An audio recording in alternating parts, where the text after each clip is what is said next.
Tony D and Little Joan somewhere in the background, and this is your screenwriter's rant on Silent Planet, The Silent Planet, about a guy who's uh, doing time on a planet by himself, going crazy when they drop another prisoner on the same world. Smash like and subscribe. Thank you for smash liking and subscribing. Check out my books, the links in the description. Comedy horror in South Jersey. It's the Pineys, books 1 through 16, available at Amazon.com. Don't forget, Kindle Unlimited is free. Don't forget, book 17, dropping in March. I got the cover already. Just doing some touches over the next couple of weeks. So, very excited. Very excited. And I'm pretty excited about this movie. This looks like old school sci-fi the way it should be. This is a solid premise. So, this guy was sent to this planet by himself as part of a prison sentence for murder.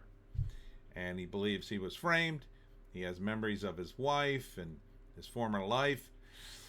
But then they send another prisoner to the planet. Now, she thinks she's supposed to be alone, and it turns out she's not. Written and directed by Jeffrey St. Jules. Jeffrey St. Jules. Don't recognize the actors. So she meets up with him, and she was convicted of terrorism. I guess some people died as well.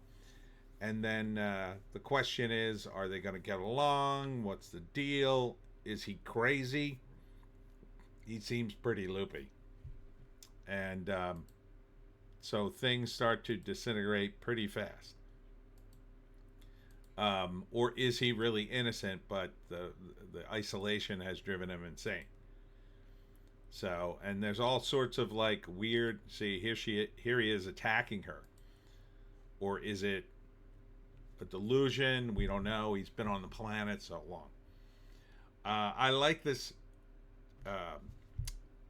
pitch because it feels like old school sci-fi, where you have an extreme situation.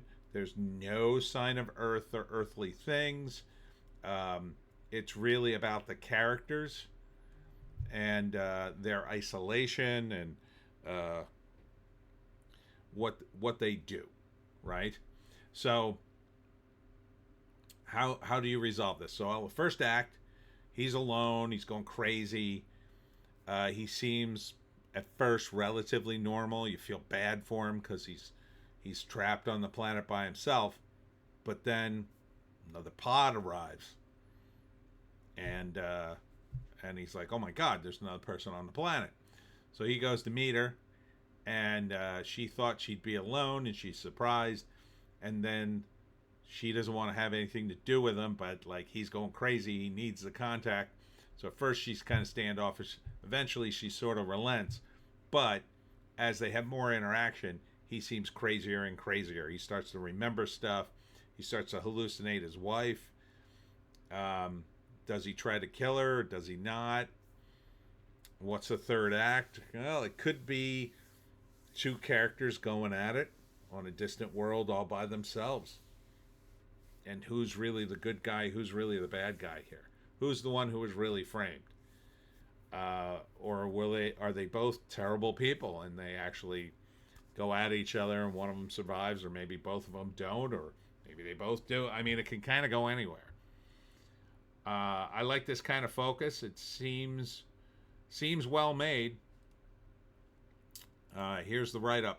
Follows two inmates in the near future who are sentenced to a lifetime of hard labor on a distant planet. As things unravel, they become increasingly paranoid and start to lose a sense of who they are and their past lives. So there's that. It's crazy.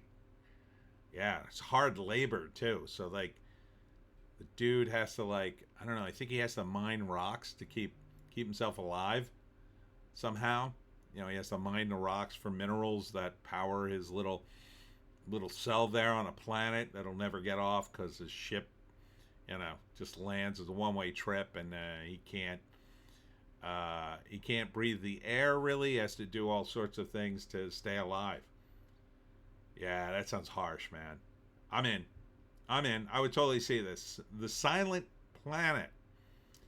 Um, looks bleak, but kind of in a cool way. Kind of in a cool way. Anyhow, that's it for me, Tony D and Little Joan. Check us out on the green site, the orange site, and the black site for more videos. I will be at Rose Assisted Living on Wednesday at 2 p.m. for my talk on how to hunt the Jersey Devil. It's for residents and family, but sometimes if you call these places, you can get in. You do need permission if you're not one of those two things. Sunday, however, I will be at Nerd Fest from 10 to 4, and that should be fun. And looking into the future, I just booked Gator Weekend. Oh, I love Gator Weekend at One More Bar and Grill, March 7th and 8th. Check my book tour list for further dates. Hope to see you at one of them. We'll see you in the next one.